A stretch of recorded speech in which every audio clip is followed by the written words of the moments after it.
নমস্কাৰ, মই আপিয়াল ৰহমান আৰু স্বাগতম জনাইছোঁ ইউটিউব চেনেললৈ। আজি আমি পঢ়িম ক্লাছ 9ৰ বিজ্ঞানৰ যিটো অধ্যায় 5 আছে, জীৱৰ মৌলিক একক, the fundamental unit of life. এইটো খুবেই এটা ইম্পৰ্টেণ্ট অধ্যায় তোমালোকৰ ক্লাছ 9ৰ পৰীক্ষাৰ বাবে, বহুত ইম্পৰ্টেণ্ট। ইয়াৰ পৰা বহুতো কোৱেশ্চন আহে। আজি মই এইটো ধুনীয়াভাৱে তোমালোকক সমাধানখিনি কৰাই দিম আৰু ক'ৰ পৰা কেনেকৈ MCQ আহিব সেইখিনি মই তোমালোকক দেখাই দিম, যাতে তোমালোকে এইটো চেপ্টাৰৰ পৰা যিমান নম্বৰে নাহক কিয় তোমালোকে একেবাৰে সিমান নম্বৰ কৰিব পাৰা। ঠিক আছে, আৰু বেলেগ ভিডিঅ' চাব দৰকাৰ নাই, তোমালোকক আৰু কিতাপ চাব দৰকাৰ নাই, জাষ্ট এইটো ভিডিঅ' মন দি চাবা, হৈ গ'ল। ঠিক আছে, ভিডিঅ'টো আৰম্ভ কৰোঁ।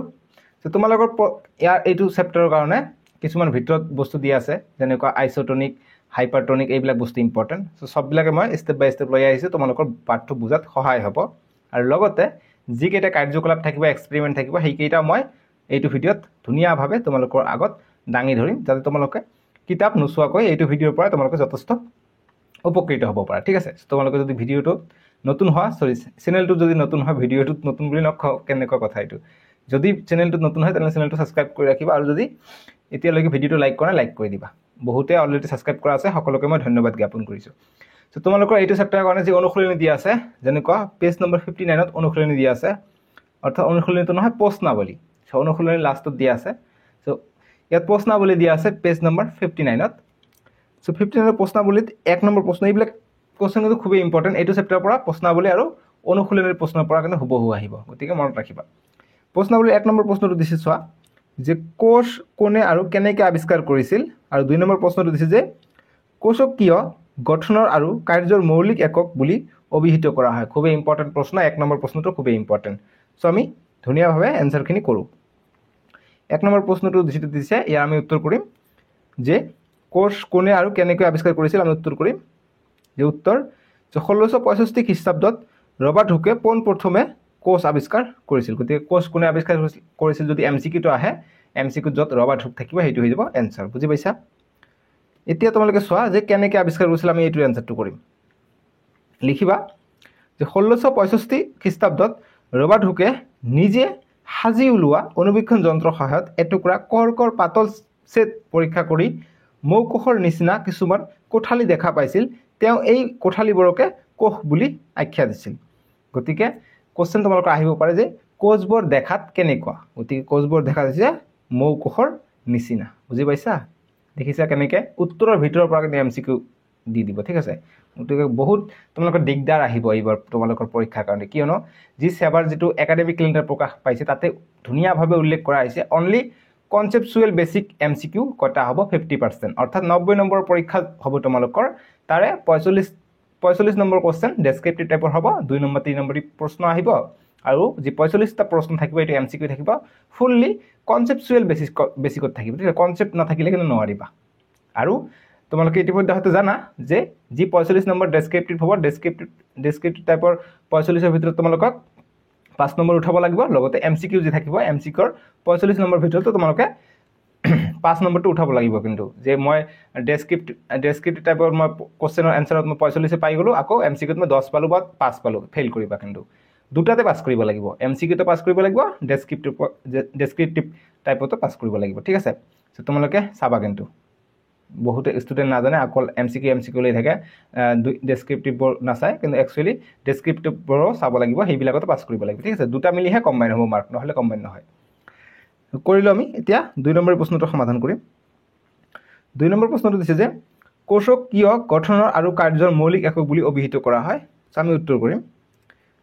একেবাৰে চিম্পুলকৈ উত্তৰ দি দিছোঁ। এইবিলাক দিলে, এনেকৈ দিলে তোমালোকে বুজি পোৱাত সুবিধা হ'ব, আৰু বুজি লিখিলে তোমালোকে ফুল নম্বৰটো পাই যাবা। বুজি পাইছা?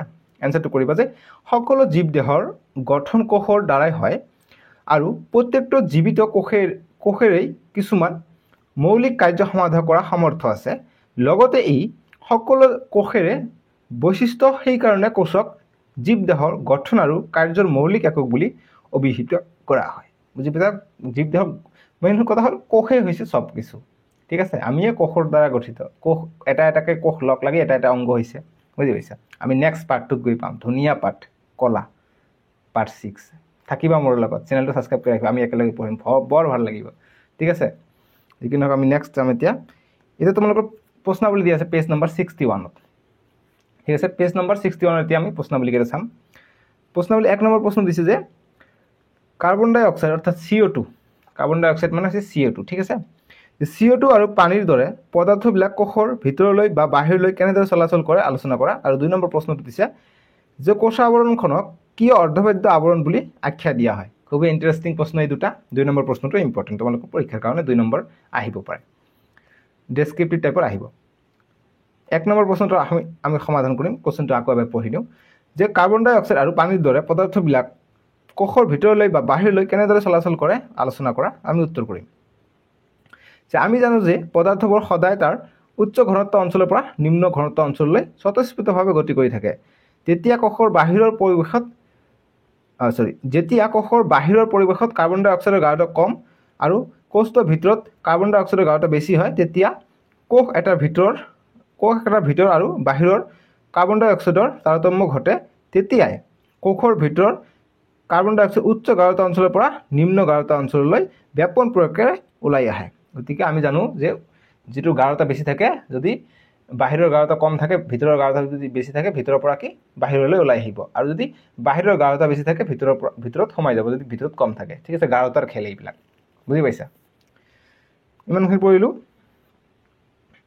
তাৰপিছত লিখিবা এনেদৰে যে পানীৰ ক্ষেত্ৰত এই ব্যাপন নীতি প্ৰযোজ্য কোষাৱৰণৰ মাজেদি পানী চলাচল হোৱাটো পানীত দুৰ্বৃত্ত হৈ থকা পদাৰ্থৰ পৰিমাণে প্ৰভাৱিত কৰে অৰ্থাৎ আশ্ৰিতি ঘটে আশ্ৰিতি হল এখন অৰ্ধভেদ্য আৱৰণৰ মাজেদি উচ্চ গাঢ়তা অঞ্চলৰ পৰা নিম্ন গাঢ়তা অঞ্চললৈ প্ৰবাহিত হোৱা পানীৰ গতি গতিকে আশ্ৰিতি ইংৰাজীত ইয়াক অসমোসিস বুলি কয় এটো ভেৰি ইম্পৰ্টেন্ট অসমোসিস গতিকে অসমোসিসৰ পৰা কেনেকৈ কোৱেশ্চন আহে মই এটো দেখাই দিম ঠিক আছে ইমান ধুনিয়াকৈ মই বস্তুখিনি বনাই আনিছো MCQ বৰ তোমালোকে চাই কবা যে স্যাৰ কি বনালে এটো পৰীক্ষাত মই যেটো কোৱেশ্চন দেখো এটো কমন পৰিলে দেখোন তেনেকুৱা হ'ব ঠিক আছে ভালকে মনোযোগৰে চাবা কিন্তু মই যিবিলাক কোৱেশ্চন কৰাই গৈ থাকো কিবা এক্সট্ৰা কথা কৈ থাকো এইবিলাক তোমালোকে বহি লৈ লগত বহি থাকিবা এইবিলাক নোট কৰি ল'ব লগে ঠিক আছে ক্লাছত যেনেকৈ নোট কৰিবলৈ আমি কওঁ যে নোট কৰিবা আমাৰ ইম্পৰ্টেন্ট কথাবিলাক মইতো ক্লাছৰুমত মই কৈ দিওঁ যে মই এটো ইম্পৰ্টেন্ট কথা কৈ আছো তোমালোকে নোট কৰি লোৱা কিছুমান নহলে আকৌ কি কৰে ইয়াৰ লগত কথা পাতি থাকে বাকি সাৰে কি পঢ়াইছে কিতাপত আছে গতিকে কিতাপত নথকাৰ বাহিৰা বস্তু আমি কিছুমান কৈ দিওঁ কিয়নো কনসেপচুৱেল তোমালোকৰ MCQ আহিব কিন্তু মনত ৰাখিবা কনসেপচুৱেল এইবাৰ MCQ আহিব সো গতিকে তোমালোকে চাব লাগিব এটা 2 নম্বৰ প্ৰশ্নটো দিছে যে কোষাৱৰণখনক কিয় অৰ্ধভেদ্য আৱৰণ বুলি কোৱা হয় আমি উত্তৰ কৰিম এনেদৰে একেবাৰে ধুনিয়াকৈ উত্তৰ দি দিছো তোমালোকে চোৱা যে উত্তৰ যে প্ৰয়োজন অনুসাৰে কোষাৱৰণখনে কিছুমান দ্ৰব্যক কোষৰ ভিতৰলৈ বা বাহিৰলৈ অহা যোৱা কৰাত সহায় কৰে আনহাতে অপ্ৰয়োজনীয় দ্ৰব্যক ইয়াৰ মাজেদি সৰকি যোৱাত বাধা প্ৰদান কৰে সেই কাৰণে কোষাৱৰণখনক অৰ্ধভেদ্য আৱৰণ বুলি কোৱা হয় গতিকে প্ৰয়োজন হলে কিছুমানক আহিব দিয়া প্ৰয়োজন হলে কিছুমানক যাব দিয়া যেনেকৈ সৰস্বতী পূজাৰ দিনা গেটত যি চকীদাৰ থাকে বা তেনেকুৱা স্কুলৰ পহৰাদাৰ থাকে যি সকলৰ ড্ৰেছ থাকে তেওঁলোকহে ভিতৰত সোমাবলৈ দিয়া আৰু যাৰ ড্ৰেছ নাই তেওঁলোকক কি বাহিৰত ৰৈ থাকিব দিয়া স্কুল সোমাব নিদিয়া তেনেকুৱা কোষাৱৰণ যেটো আছে এইটো তেনেকুৱা কাম কৰে যেটো দৰকাৰ সেইটোহে যাব দিব নহলে বেলেগক সৰকি যাব নিদিব বুজি পাইছানে বুজি কমেন্ট কৰা এতিয়া বুজি পাইছে বুলি এতিয়া ইয়াৰ ওপৰত কেনেকৈ MCQ আহিব চোৱা this is very important MCQ মই কিন্তু ধুনিয়াভাৱে বনাই আনিছো দেই চোৱা যে উদ্ভিদ কোষ আৰু প্ৰাণী কোষৰ মাজত তুলনা কৰিলে তলৰ কোনটো অসত্য ভেৰি ইম্পৰ্টেন্ট এণ্ড কনসেপচুৱেল MCQ মাৰি পেলাব এইবাৰ তোমালোকক ইমান মানে কনসেপচুৱেল MCQ আহিব ন কি যে কৰিবা মই নাজানো সেইকাৰণে মই বহুত কষ্টকে বস্তুখিনি বনাই আছো যিসকলে আগৰ পৰা চাই আছে তেওঁলোকে তো বহুত একো প্ৰবলেম নহব যিসকলে পৰীক্ষাৰ আগত চাই আছে তেওঁলোকৰ বহুত প্ৰবলেম হ'ব তথাপিও মই ট্ৰাই কৰি আছো যাতে তোমালোকে ফুল নম্বৰ পোৱা যিসকলে আগৰ পৰা চাই আছে মোৰ ভিডিঅ'বোৰ তোমালোকে চাবা ফুল নম্বৰ পাবা ঠিক আছে কিয়নো পৰীক্ষাৰ আগত চালে অকল এইবিলাক সলিউশন চাব ইচ্ছা যাব মই যে এক্সট্ৰাকে কথা কৈ আছো এইবিলাক তোমালোকে নোটছ কৰিব টাইম নাপাবা যে গতিকে মনত ৰাখিবা মই যিবিলাক কথা কৈ যাওঁ লগে কিছুমান বস্তু লুকাই থাকিলে যেনেকুৱা কোৱেশ্চনটো মই পঢ়ি দিওঁ আকৌবাৰ মই বহুত কথা পাতিলো আকৌ কোৱেশ্চনটো পাহৰি গৈছা কৈছে যে উদ্ভিদ কোষ আৰু প্ৰাণী কোষৰ মাজত তুলনা কৰিলে তলৰ কোনটো অসত্য গতিকে উদ্ভিদ কোষ আৰু প্ৰাণী কোষৰ পাৰ্থক্যটো দিয়া নাই পাৰ্থক্য অলৰেডি দিয়া আছে কোনটো ভুল কোনটো অসত্য এটা আমাক হেতু উলাব লাগে ঠিক আছে সো গতিকে আমাক এফালে দিছে উদ্ভিদ কোষ এফালে দিছে প্ৰাণী কোষ গতিকে এ নম্বৰ দিছে কোষবেৰ থাকে বি নম্বৰ দিছে কোষবেৰ নাথাকে ঠিক আছে কোষবেৰ থাকে কোষবেৰ নাথাকে প্ৰাণী কোষত বি নম্বৰ মাইক্ৰোবডি থাকে মাইক্ৰোবডি নাথাকে গতিকে এইটো শুদ্ধ ঠিক আছে সি নম্বৰ যে কোষ কেন্দ্ৰ থাকে কোষ কেন্দ্ৰ নাথাকে এইটো হৈছে প্ৰবলেম কিয়নো উদ্ভিদ কোষতো কোষ কেন্দ্ৰ থাকে, প্ৰাণী কোষতো কোষ কেন্দ্ৰ থাকে, কিন্তু ইয়াত নাথাকে বুলি কৈছে, গতিকে এইটো সত্য হৈ যাব, গতিকে চি নম্বৰ হৈ যাব ৰাইট এনচাৰ। আৰু বাকী যিটো ডি নম্বৰ দিছে ৰাজধানী থাকে ৰাজধানীত নাথাকে, গতিকে এইটো ঠিকে আছে, গতিকে চি নম্বৰ হৈ যাব ইয়াৰ উত্তৰটো। ঠিক আছে, এইটো প্ৰশ্নৰ উত্তৰ তোমালোকে চি নম্বৰটো কৰিবা, কিয়নো কোষ কেন্দ্ৰ থাকে ইয়াত নাথাকে বুলি উল্লেখ আছে। দেখিছা কেনেকৈ?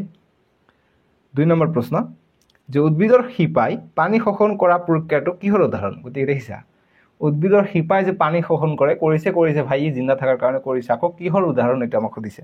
আমাক অপশ্যন দিছে যে অতিশাৰী, বি দিছে আশ্ৰিতিৰ, চি দিছে সমশাৰী, আৰু ডি দিছে ওপৰৰ এটাও নহয়।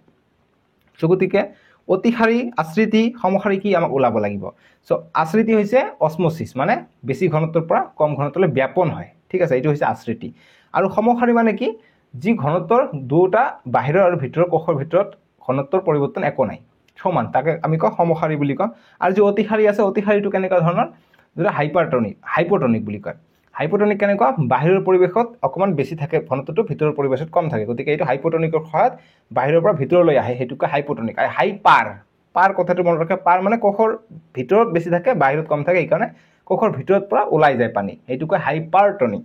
বুজি পাইছা? দিছ 3 টপিক আৰু 3 terms is very important for your exam. Hypertonic, isotonic, this one. So' এইটো হৈছে আশ্ৰিতিৰ এটা উদাহৰণ। ঠিক আছে, গতিকে উত্তৰটো কৰিবা তোমালোকে বি নম্বৰ আশ্ৰিতি। এইটো আশ্ৰিতিৰ ফলত হয়, যি উদ্ভিদে শিপাৰ পৰা পানী লয় মাটিৰ পৰা, সেইটো আশ্ৰিতিৰ ফলত হয়, ব্যাপন প্ৰক্ৰিয়াৰ দ্বাৰা, কিয়নো মাটিত পানীৰ পৰিমাণটো বেছি থাকে আৰু শিপাত কম থাকে, এইকাৰণে আশ্ৰিতি হয়, শিপাই চুহি লয় এইটো। ঠিক আছে, নহ'লে আমাৰ নিচিনাটো মুখ নাই, সি চুহি ল'ব, যেনেকৈ আমি পেপচি খাওঁ বা বেলেগ কিবা ড্ৰিংক খাওঁ, কোকা ক'লা বা চফ্ট ড্ৰিংক। বুজি পাইছা? এতিয়া MCQ নম্বৰ 3 দিছে, দিছ ইজ ভেৰি ইম্পৰ্টেণ্ট MCQ। এইটো কিন্তু কাৰ্যকলাপৰ পৰা মই উঠাই দিছোঁ, দেখিছা? তোমালোকে নিশ্চয়কৈ যদি কিতাপ পঢ়িছা গম পাবা, কাৰ্যকলাপৰ পৰা মই কিমান ধুনীয়াকৈ MCQটো উঠাই দিছোঁ, কিয়নো টিচাৰৰ মাইণ্ডত যেতিয়াই চাইছে যে সেবাৰ অফিচিয়েল নটিফিকেশ্যনত আহিছে যে আপোনালোকে MCQবোৰ কি কৰিব, কনচেপচুৱেলাইজ কাটিব, গতিকে তেতিয়াই তোমালোকে লক্ষ্য কৰিবা যিবিলাক তোমালোকৰ পাঠত কিতাপত কাৰ্যকলাপ দিয়া আছে, কাৰ্যকলাপবোৰ ইম্পৰ্টেণ্ট হৈ পৰিব তেতিয়া, কিয়নো কাৰ্যকলাপবোৰ কনচেপ্টৰ ওপৰত দিয়া হয়। গতিকে এয়া চাওক, কাৰ্যকলাপৰ ওপৰত মই কুৱেশ্যন বনাই দিছোঁ, আপিল ৰহমান হেয়াৰ ন' মোৰ ফেয়াৰ। মই আছোঁ নহয়, চাই থাকিবা, অকল তোমালোকক কি বনাই আছোঁ তোমালোকে চাবা। ঠিক আছে, 100 মাৰ্কছৰ এনচাৰ কৰি থৈ আহিব, 90 মাৰ্কছৰে এনচাৰ কৰি থৈ আহিব পাৰিবা, একেবাৰে ইজি হৈ যাব, পানী কৰি দিম। গতিকে MCQ নম্বৰ 3, যে লঘু হাইড্ৰক্লৰিক কণী ডুবাই দি কণীটোৰ চকুৰাটো এৰুৱাই দি পানীত দিলে কণীটো উপঙি উঠে, কাৰণ কৈছে যে লঘু হাইড্ৰক্লৰিক এচিডত এটা কণী যদি আমি চুবুৱাই দিয়ে তাৰ ছাল যিটো থাকে, চেকুৰা থাকে, চেকুৰাটো আমি ওলাই দি যদি আমি পানীত দিলে সেইটো উপঙি উঠে। কি উপঙি উঠে? আমি জানো যে বৰফ পানীত উপঙি উঠে, কিন্তু আকৌ কণীও পানীত উপঙিব লাগিল কেনেকৈ? আমি জানো কি যিবিলাক পচা কণী, বেয়া কণী, সেইবিলাক উপঙে, কিন্তু ভাল কণী এটা সিদ্ধ কৰাৰ পিছত, লঘু হাইড্ৰক্লৰিক এচিড দিয়াৰ পিছত, তাত চেকুৰাটো ওলাই দিয়াৰ পিছত এটা পাতল এটা আৱৰণ থাকে, সেই আৱৰণটো আমি যেতিয়া সেইটো কণীটো যেতিয়া আমি পানীত দিওঁ, সেইটো উপঙি উঠে। কিয় উঠে? গতিকে আমাক অপশ্যন দিছে যে ব্যাপনৰ বাবে, বি দিছে ওজন কমাৰ বাবে, চি দিছে ঘনত্বৰ তাৰতম্যৰ বাবে, আৰু ডি দিছে এ আৰু বি দুয়োটা কাৰণত। গতিকে ইয়াৰ আনচাৰটো কি হ'ব? ব্যাপনৰ বাবে। ঠিক আছে, ব্যাপনৰ বাবে এনে হয়।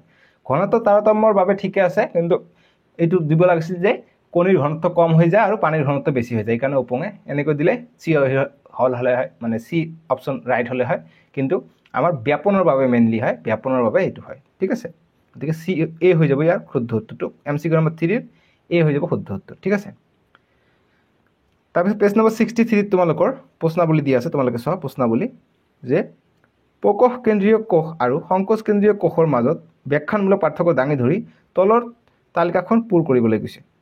আমাক এইফালে দিছে প্ৰকোষ কেন্দ্ৰীয় কোষ, এইফালে দিছে সংকোচ কেন্দ্ৰীয় কোষ। ইয়াত আমাক খালী ঠাই দিছে, গতিকে খালী ঠাইবিলাক আমাক পূৰ কৰিব লাগে। ইয়াত দিছে কেন্দ্ৰাঞ্চল ডেছ ডেছ, ইয়াক ডেছ ধৰা যায়, আৰু 4 নম্বৰটো দিছে এইটো, আৰু বাকীবিলাক চববিলাক দিয়া আছে। চ' আমি অলৰেডি জানো যে প্ৰকোষ কেন্দ্ৰীয় কোষ কি, ইয়াৰ আকাৰটো কেনেকুৱা, 1 পৰা 10 মাইক্ৰন, আৰু যি সংকোচ কেন্দ্ৰীয় কোষ থাকে এইবিলাক ডাঙৰ হয়, আৰু এইবিলাক হয় 5 পৰা 100 মাইক্ৰন।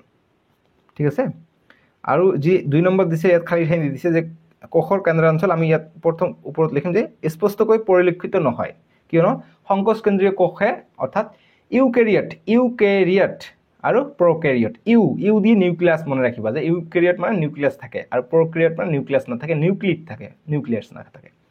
গতিকে কৰিবা যে স্পষ্টকৈ পৰিলক্ষিত নহয় আৰু ইয়াক নিউক্লিড বুলি জনা যায়। আৰু এইফালে দি আছে সুনিৰ্দিষ্ট আৰু ইয়াক কেন্দ্ৰাৱৰণ আবৃত কৰি ৰাখে। আৰু 4 নম্বৰ যিটো দিছে যে আৱৰণী বিশিষ্ট কোষ অংগাণু নাথাকে, কিন্তু সংকোচ কেন্দ্ৰীয় কোষত কি থাকে, আৱৰণী বিশিষ্ট কোষ অংগাণু থাকে, যেনেকুৱা লাইসোজোম আছে, বহুত আছে, আমি আগলৈ আৰু পাম। ঠিক আছে, তাৰপিছত আমাক নেক্সট দিছে প্ৰশ্ন, তোমালোকে চোৱা যে এইটো পেজ নম্বৰটো মই দিব পাহৰি থাকিলোঁ, এইটো কিমান পেজত আছে তোমালোকৰ স্ক্ৰীনত উঠিব, তোমালোকে চাই ল'বা। প্ৰশ্নটো দিছে 1 নম্বৰ যে তুমি অধ্যয়ন কৰি অহা কোষ অংগাণুবিলাকৰ ভিতৰৰ, তোমালোকে দেখা পাইছা নে, অকণমান জুম কৰাই দিওঁ, অকণমান সৰুকৈ লিখিছোঁ, অকণমান আৰু জুম কৰি দিওঁ, চোৱা। 1 নম্বৰ প্ৰশ্ন দিছে যে তুমি অধ্যয়ন কৰি অহা কোষ অংগাণুবিলাকৰ ভিতৰৰ এনে দুটা কোষ অংগাণুৰ নাম উল্লেখ কৰা যি দুটাৰ আনুবংশিক পদাৰ্থ অৰ্থাৎ জেনেটিক মেটেৰিয়েল থাকে, কোন দুটা, প্লাষ্টিড আৰু মাইটোকন্ড্ৰিয়া। মনত ৰাখিবা, দিছ ইজ ভেৰি ইম্পৰ্টেণ্ট প্ৰশ্ন for MCQ and your descriptive type of question also'. So' I am here no' মোৰ ফ্ৰেণ্ড, মই কৈয়ে আছোঁ বাৰ কিয়নো বস্তুখিনি মই ধুনীয়াকৈ দি দিছোঁ এনচাৰ, দেখিছে কিমান শ্বৰ্টকৈ দিছোঁ, আৰু মই MCQখিনি ধুনীয়াকৈ বনাই দিছোঁ, আৰু মই বহুত ভিতৰৰ বস্তুখিনি কৈ আছোঁ। ঠিক আছে, অসমোচিছ কি এইটো আহিব ইম্পৰ্টেণ্ট বস্তু, মই আগত কুৱেশ্যনবিলাক শেষ হ'ব দিয়ে, তাৰপিছত মই মেইন বস্তু আৰু কৈ আছোঁ, বুজি পাইছা, MCQৰ কাৰণে। MCQ অলৰেডি যিখিনি ইম্পৰ্টেণ্ট থাকিব মই লুকাই দিছোঁ ইয়াৰ ভিতৰতে। তাৰপিছত 2 নম্বৰ প্ৰশ্ন যে যদিহে কিছুমান ভৌতিক বা ৰাসায়নিক কাৰকৰ প্ৰভাৱত কোষৰ সংগঠন ক্ষতি হয় তেতিয়া কি হ'ব, আমি উত্তৰ কৰিম।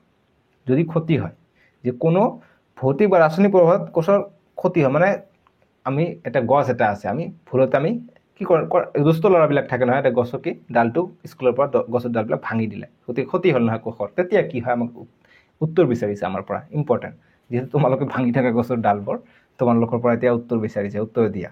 উত্তৰ কৰিম যে কোষৰ সংগঠন ভাঙি গ'লে কোষবোৰে জৈৱিক কাৰ্য পৰিচালনা কৰিব নোৱাৰে, এনেবোৰ কোষক তেতিয়া মৃত কোষ বুলি কোৱা হয়। গতিকে এনেবোৰ কোষ তেতিয়া মৃত্যু হৈ যায়, ঠিক আছে, মৰি যায়। জানিলে তোমালোকে গছৰ ডাল এটাক কেনেকৈ মাৰি পেলাবা, দেখা, আজি ভাঙি থৈ আহিবা, শনিবাৰৰ দিনা ভাঙি থৈ আহিবা, সোমবাৰৰ দিনা গৈ চাবা এইটো পাতবিলাক মৰহি গৈছে। এতিয়া 3 নম্বৰ প্ৰশ্নটো দিছে, চোৱা যে লাইসোজোমক কিয় কোষৰ আত্মঘাতী মোনা বুলি কোৱা হয়। গতিকে এনেকৈ কুৱেশ্যন আহিব পাৰে, তোমালোকৰ মনত ৰাখিবা, বহীত লিখি ল'বা হা, মই কৈ আছোঁ। কুৱেশ্যন এনেকুৱা আহে যে কোনটো কোষ অংগাণু আত্মঘাতী মোনা বুলি কোৱা হয়। অপশ্যনত থাকিব মাইটোকন্ড্ৰিয়া, বেলেগ বেলেগ থাকিব লাইসোজোম, আৰু বেলেগ থাকিব। গতিকে য'ত লাইসোজোম দেখা পাবা সেইটো হৈছে এনচাৰ, আত্মঘাতী মোনা বুলি কোৱা হয় লাইসোজোমক। ঠিক আছে, গতিকে সেইটো MCQ আকাৰতো আহিব পাৰে। গতিকে আমি ইয়াৰ এনচাৰটো কৰিম যে লাইসোজোমে কোষৰ ভিতৰত প্ৰৱেশ কৰা অনুজীৱক ধ্বংস কৰে, কোষীয় বৰ্জিত পদাৰ্থ সঞ্চয় কৰি পাচন ঘটায়, বিভিন্ন পাচকীয় উৎসেচকৰ সহায়ত অলাগতিয়াল, জুম কৰি দিওঁ অকণমান নহ'লে তোমালোকৰ পৰা অসুবিধা হ'ব, অলাগতিয়াল কোষস্থ অংগক ধ্বংস কৰিব পাৰে। এনেবোৰ ক্ৰিয়াত লাইসোজোম নিজে ধ্বংস হয়, সেয়ে ইহঁতক আত্মঘাতী মোনা বুলি কোৱা হয়। গতিকে বেলেগক মাৰিবলৈ গৈ নিজেও মৰে, সেইকাৰণে আত্মঘাতী বুলি কয়, ছুচাইডেল বেক বুলি কয় ইংৰাজীত, বুজি পাইছা। এতিয়া 4 নম্বৰ প্ৰশ্ন, 4 নম্বৰ প্ৰশ্নটো দিছে, তোমালোকে চোৱা যে কোষৰ অভ্যন্তৰত ক'ত প্ৰটিন সংশ্লেষণ হয়, কোষৰ অভ্যন্তৰৰ ভিতৰত প্ৰটিন ক'ত সংশ্লেষণ হয়, এইটো আমাক সুধিছে। আমি ধুনীয়াকৈ এনচাৰটো মই দি দিছোঁ, তোমালোকে চোৱা যে উত্তৰ যে কোষৰ আভ্যন্তৰৰ ৰাইবোজোমত প্ৰটিন সংশ্লেষণ সংঘটিত হয়। কোষৰ গঠন আৰু জৈৱিক ক্ৰিয়াৰ বাবে দৰকাৰ হোৱা বিভিন্ন প্ৰকাৰৰ প্ৰটিন ৰাইবোজোমে সংশ্লেষণ কৰে, সেই ৰাইবোজোমক কোষৰ কলঘৰ আখ্যা দিয়া হয়। গতিকে কলঘৰ কোনটো কোষক আখ্যা দিয়া হয় এইটো তোমালোকক আহিব পাৰে, গতিকে কাক, राइबोजियम।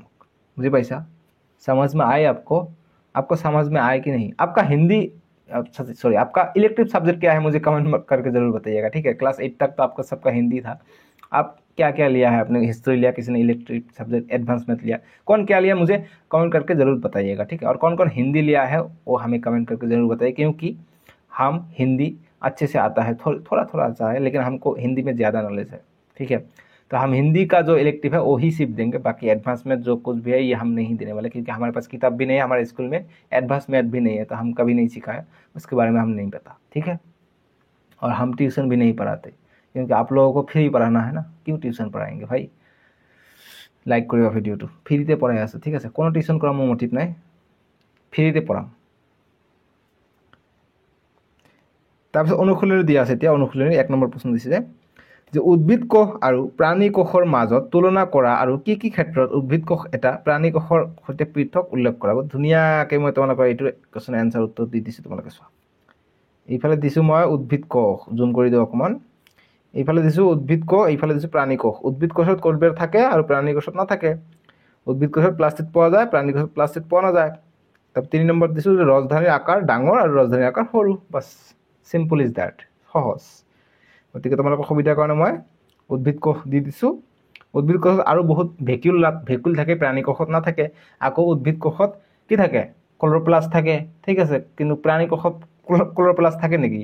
কাৰণ প্ৰাণী কোষ কি নিজৰ খাদ্য নিজে প্ৰস্তুত কৰিব পাৰে নেকি? নোৱাৰে। গতিকে এইটো এটা ডিফাৰেঞ্চ, ক্লৰ'প্লাষ্ট থাকে উদ্ভিদ কোষত, প্ৰাণী কোষত নাথাকে। MCQ আকাৰে কোৱেশ্চন দিব পাৰে যে ক্লৰ'প্লাষ্ট তলৰ কোনটো কোষত থাকে, দিব যে এমিবা, প্ৰাণী কোষ আৰু উদ্ভিদ কোষ কোনটোত, এইটো অকল উদ্ভিদ কোষত থাকে, ঠিক আছে। এতিয়া 2 নম্বৰ প্ৰশ্নটো দিছে, তোমালোকে পঢ়া যে কি কি ক্ষেত্ৰত প্ৰকোষ কেন্দ্ৰীয় কোষবিলাক সংকোচ কেন্দ্ৰীয় কোষতকৈ পৃথক উল্লেখ কৰা। গতিকে প্ৰকোষ কেন্দ্ৰীয় কোষ আৰু সংকোচ কেন্দ্ৰীয় কোষৰ পাৰ্থক্য দিব গৈছে। গতিকে এটাই পাৰ্থক্য, মেইন পাৰ্থক্য যিটো মনত আহিলে তোমালোকে সববিলাক এনসাৰ কৰিব পাৰিবা, সেইটো হৈছে যে প্ৰকোষ কেন্দ্ৰীয় কোষত কি থাকে, কোষবেৰ নাথাকে, নিউক্লিয়াছ নাথাকে, সব নাথাকে, কিন্তু আৰু ঠিকে আছে। প্ৰকোষ কেন্দ্ৰীয় অৰ্থাৎ প্ৰকেৰিটিক সেল বুলি কয়, আৰু ইউকেৰিয়ট অৰ্থাৎ সংকোচ কেন্দ্ৰীয় কোষত সববিলাকে থাকে, ঠিক আছে। ই ধনী ৰিচ তাৰমানে। যদি আমি এফালে লিখিছোঁ, মই তোমালোকে চোৱা, প্ৰকোষ কেন্দ্ৰীয় কোষ, এফালে লিখিছোঁ সংকোচ কেন্দ্ৰীয় কোষ। অকণমান মই জুম কৰাই দিওঁ। গতিকে এফালে লিখিছোঁ যে আকাৰ সাধাৰণতে সৰু আৰু সংকোচ কেন্দ্ৰীয় কোষৰকৈ আকাৰ সাধাৰণতে ডাঙৰ, আৰু যে কেন্দ্ৰাঞ্চল অনিৰ্দিষ্ট আৰু ইয়াক কেন্দ্ৰাবৰণ আগুৰিত উব হ'ব, ঠিক আছে। কেন্দ্ৰাবৰণে উব ৰ মূৰ্ধন্য ইকাৰ নে হ'ব। তোমালোকে স্ক্ৰীনত মই দি দিছোঁ ইয়াৰ সঠিকটো, কেন্দ্ৰা উব ৰ মূৰ্ধন্য ইকাৰ নে। উব আৰু ৰটো মই ৰৈ দিছোঁ, অকল ব দিছোঁ, বৰ ঠাইত উব দিবা আৰু ৰ এটা দিবা। স্ক্ৰীনত মই দি দিছোঁ সঠিক স্পেলিংটো। কেন্দ্ৰাবৰণে আগুৰিত নাথাকে, এনে কেন্দ্ৰাঞ্চলক নিউক্লিয়েট বোলে, ঠিক আছে। গতিকে খালী ঠাই যে এটা পূৰ কৰিলোঁ, সেইটোত মই অলৰেডি দি দিছোঁ, তোমালোকে সেইটোৰ পৰা চাব পাৰা, সেইটো শুদ্ধকৈ দিয়া আছে। ইয়াত অকণমান টাইপিং কৰোঁতে অকণমান মিষ্টেক হৈছে, গতিকে য'তে মিষ্টেক থাকিব সেইটো মই কৈয়ে দিম, ঠিক আছে। ক্ৰমোজম এডালতকৈ বেছি থাকে, ওপৰটো পঢ়িব লাগিব যে কেন্দ্ৰাঞ্চল সুনিৰ্দিষ্ট আৰু ইয়াক কেন্দ্ৰাবৰণে আগুৰি থাকে। আৰু এইফালে দিছে যে ক্ৰমোজম এডাল থাকে প্ৰকোষ কেন্দ্ৰীয় কোষত, আৰু সংকোচ কেন্দ্ৰীয় কোষত কি এটাতকৈ বেছি থাকে, অসংখ্য থাকে। তাৰপিছত যে আৱৰণী বিশিষ্ট কোষাংগনো নাথাকে, আৰু এই সংকোচ কেন্দ্ৰীয় কোষত কি আৱৰণীযুক্ত কোষাংগনো থাকে, ঠিক আছে। কিয়নো বহুত লাইচোজাম, মাইট্ৰকণ্ড্ৰিয়া এইবিলাক থাকে। আৱৰণীযুক্ত কৈছে ন, আৱৰণীযুক্ত, ঠিক আছে। কোষ কেন্দ্ৰত আৱৰণ থাকে, কিন্তু প্ৰকোষ কেন্দ্ৰীয় কোষত নাথাকে, ঠিক আছে। কোষাংগনো এইবিলাক হৈ যাব। তাৰপিছত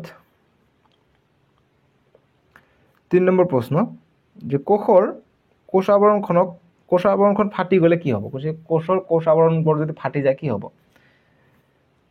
গতিকে ইয়াত যে মই পঢ়ি আছোঁ, এনচাৰবোৰ অকণমান সৰু সৰু দেখা গৈ আছে, মই নাজানো তোমালোকে স্ক্ৰীনত দেখা পাই আছে নাই। ইয়াত নাপালে অকণমান মই কি কৰিম, এক্সট্ৰাকৈ আকৌ ডাঙৰ কৰি দিম, ঠিক আছে।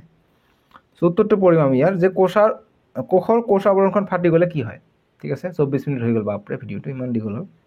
উত্তৰ কৰিম যে কোষ আৱৰণখন প্ৰধান কাম হ'ল কোষস্থ পদাৰ্থখিনি সীমাবদ্ধ কৰি ৰখা আৰু সেই কোষটোক সুৰক্ষা আৰু দৃঢ়তা দিয়া।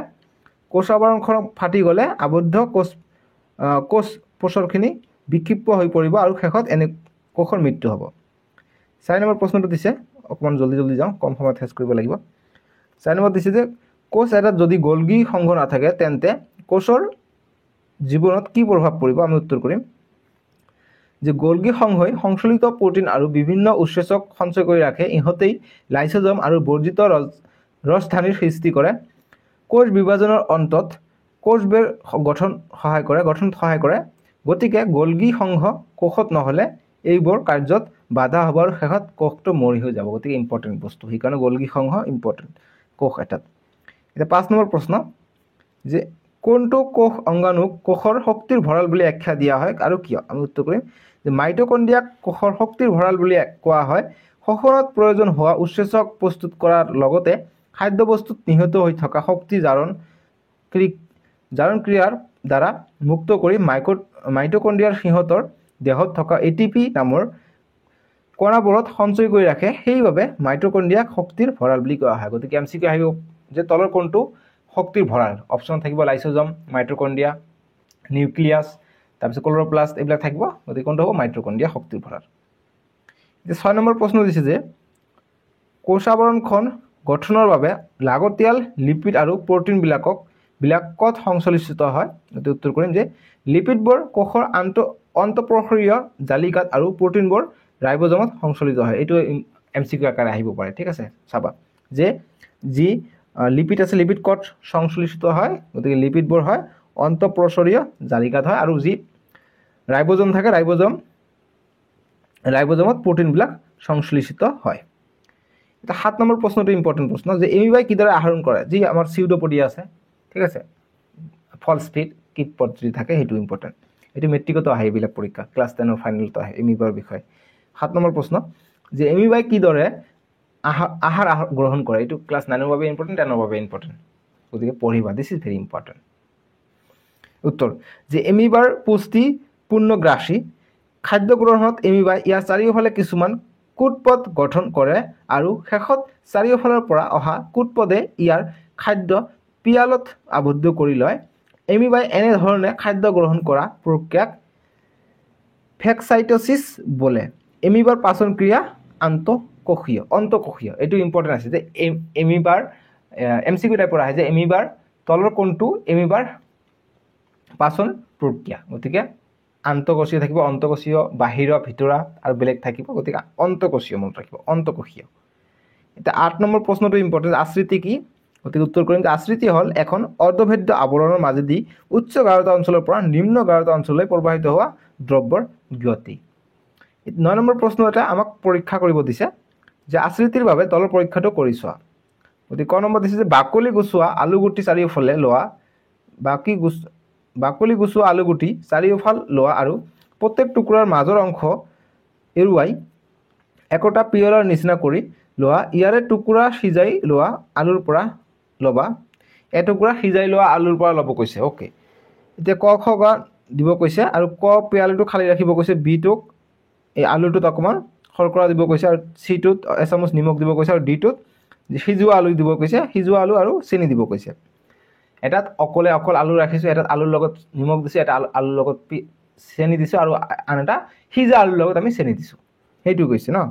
এটা আমাক কৈছে যে আটাইকেইটা প্ৰায় 2 ঘণ্টামান ধৰি ৰাখি পিছত নিৰীক্ষণ কৰি তলৰ প্ৰশ্নকেইটা সমাধান কৰা এতিয়া কৈছে 1 নম্বৰ যে ক আৰু গ পিয়ালটো খালি হৈ থকাৰ অংশটো পানীৰে ভৰি পৰে কিয়নো ইয়াত আশ্ৰিতি ঘটে অসমোসিস হয় ঠিক আছে আৰু 2 নম্বৰ প্ৰশ্নটো দিছে এনসাৰ দি আছে ৰবা 2 নম্বৰ প্ৰশ্ন দিছে যে এই পৰীক্ষাটোৰ বাবে ক পিয়ালটো কিয় প্ৰয়োজন গতিকে ক যি আমি অকল আলু দিছো কিয় প্ৰয়োজন সেইটো আমি একো এক্সপেৰিমেন্ট কৰা নাই কিয় প্ৰয়োজন কিয়নো আমি এটা এক্সপেৰিমেন্ট কৰাৰ কাৰণে তেনেকৈ এটা স্যাম্পল ৰাখিব লাগে কিয়নো আমি পৰীক্ষা কৰাৰ পিছত আমি যি পৰিৱৰ্তন হল ৰাসায়নিক বা ভৌতিক পৰিৱৰ্তন হল সেইটো লক্ষ্য কৰাৰ কাৰণে আমাক অৰিজিনালটো চাব লাগে যে আগত এনেকুৱা আছিল এতিয়া এনেকুৱা হল গতিকে এইটো পৰিৱৰ্তন হয় এইটোৰ কাৰণে আমি এনেকুৱা এটা স্পেচিমেন দৰকাৰ আৰু 3 নম্বৰ কৈছে যে ক আৰু ঘ পিয়ালটোৰ খালি হৈ থকা অংশ কিয় পানীৰে ভৰি নপৰিল কাৰণ দৰ্শাই লিখা গতিকে ক আৰু ঘ পিয়ালটো যেটো আমি সিজা আলু আৰু চেনি দিছো আৰু যি ক নম্বৰ পিয়ালটো আমি একো দিয়া নাই অকল আলু দিছো গতিকে তাত একো পৰিৱৰ্তন কিয় হয় পানী কিয় হয় কিয় তাতে আশ্ৰিতি ঘটা নাই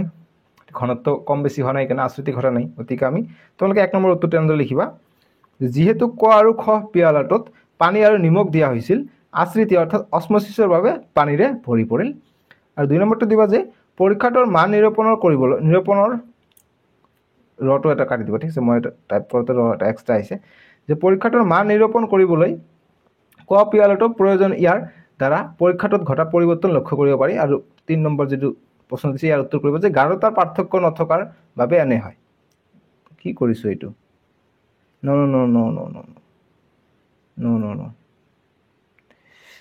ঠিক আছে আমাক খ নম্বৰটো দিছে যে দুই নম্বৰ প্ৰশ্ন দিছে যে এই পৰীক্ষাটোৰ বাবে ক পিয়ালটো কিয় লোৱা হৈছে গতিকে ঠিকে আছে যে কটো কিয় লৈছে এনে যে লৈছোঁ গতিকে লিখিছে পৰীক্ষাটোৰ মান নিৰূপণ কৰিবলৈ ক পিয়ালটো প্ৰয়োজন ইয়াৰ দ্বাৰা পৰীক্ষাটোত ঘটা পৰিৱৰ্তন লক্ষ্য কৰিব পাৰি আৰু 3 নম্বৰ যেটি দিছে যে ক আৰু খত কিয় একো পৰিৱৰ্তন হোৱা নাই গতিকে আমি কৰিম যে গাঢ়তাৰ পাৰ্থক্য নথকাৰ বাবে এনে হৈছে বা পৰিৱৰ্তন হোৱা নাই ঠিক আছে ফাইনালি যিখিনি এমসিকিউ আছে সেইখিনি মই কৈ দিলোঁ লগতে মই এক্সট্ৰাকৈ এমসিকিউ বনাই দিছোঁ তোমালোকে 100% ফুল নম্বৰ পাই যাবা এতিয়া ঠিক আছে এতিয়া মোৰ অকণমান টোপনি আহিছে মই শুবলৈ যাওঁ বাই বাই টেক কেয়াৰ